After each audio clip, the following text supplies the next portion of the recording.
Alright, today we're going to look at goal 4.1.3 to explain how enzymes act as catalysts for biological reactions. The term catalyst just refers to something that speeds things up or ushers them along. So let's first be reminded of what an enzyme is. Enzymes are proteins that speed up chemical reactions by lowering the activation energy. We'll look at what it means to have an activation energy in just a moment. First, for a couple of facts about enzymes, other than that they are proteins and what they do, enzymes are reusable. They're unaffected by a chemical reaction, so they can be recycled through many different chemical reactions. They are specific based on their shape. The shape determines their function, and they can only work with molecules that complement their shape. And that shape can be affected by things like pH and temperature.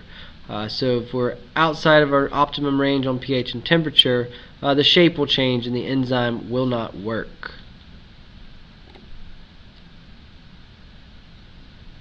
Let's look at what a chemical reaction is. Let's slide my face out of the way. A chemical reaction occurs when two or more molecules interact to form one or more different molecules.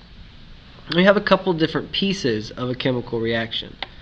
The things that you start with in a chemical reaction are called the reactants, and they yield the products. So the products are produced by the chemical reaction.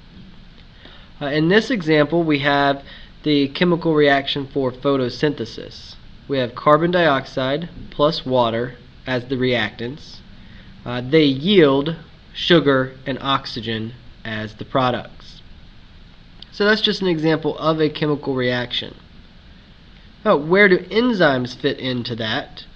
We'll look at a couple of enzyme-mediated reactions. First, let's look at our overall structure. We have the reactants here, also called the substrate when talking about enzyme-mediated reactions. So the reactants are the substrate, and the enzyme possesses an active site. You can see that the substrate fit right into the active site of the enzyme. This is the important part of the enzyme, the functional part. So the shape determines its function. So you can see it's almost a perfect fit to the substrate, so much that it's often referred to as a lock and key model. So it's so specific, one lock is fit by one key.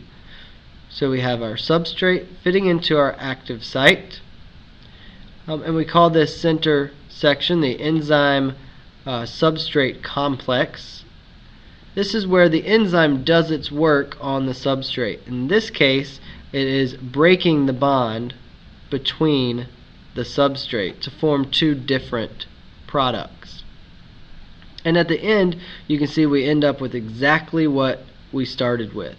So enzymes can be recycled after a chemical reaction. And you basically have two types. We can take two things and put them together, or we can take something and take it apart.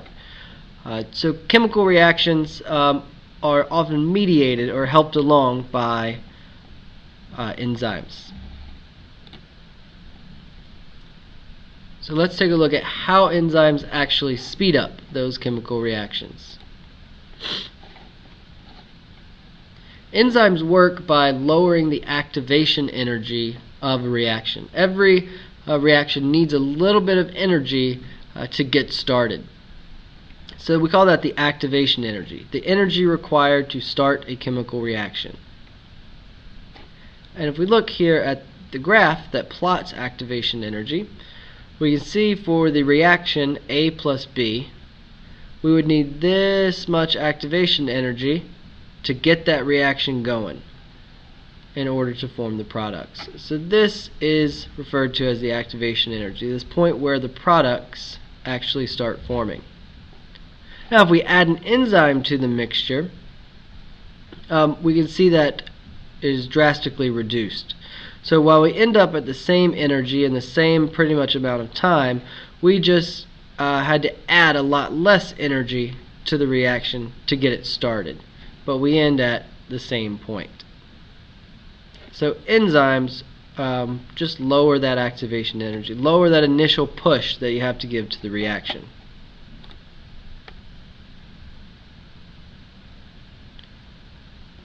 Now, in addition to activation energy, we can affect how the enzyme works.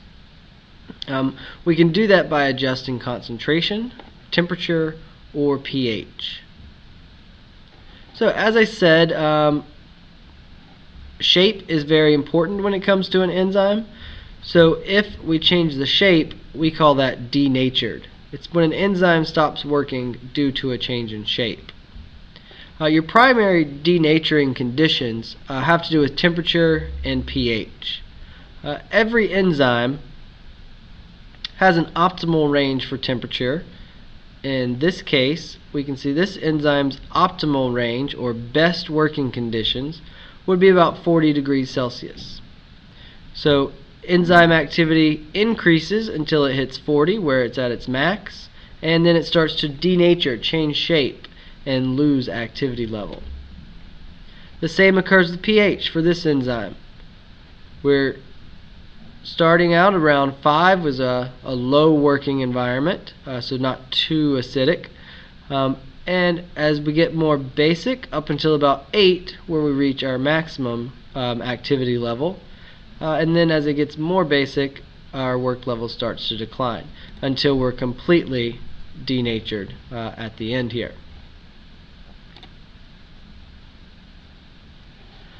In addition, concentration can affect the rate, but only to a certain point, and that could be the concentration of the substrate or the enzyme. Both have a similar graph, where you have a strong linear increase until we reach a maximum point, and then we really can just go no faster in our enzyme activity.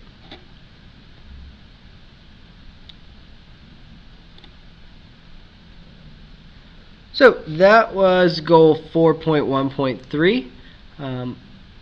Hope it helped your understanding. If you have any questions, ask tomorrow.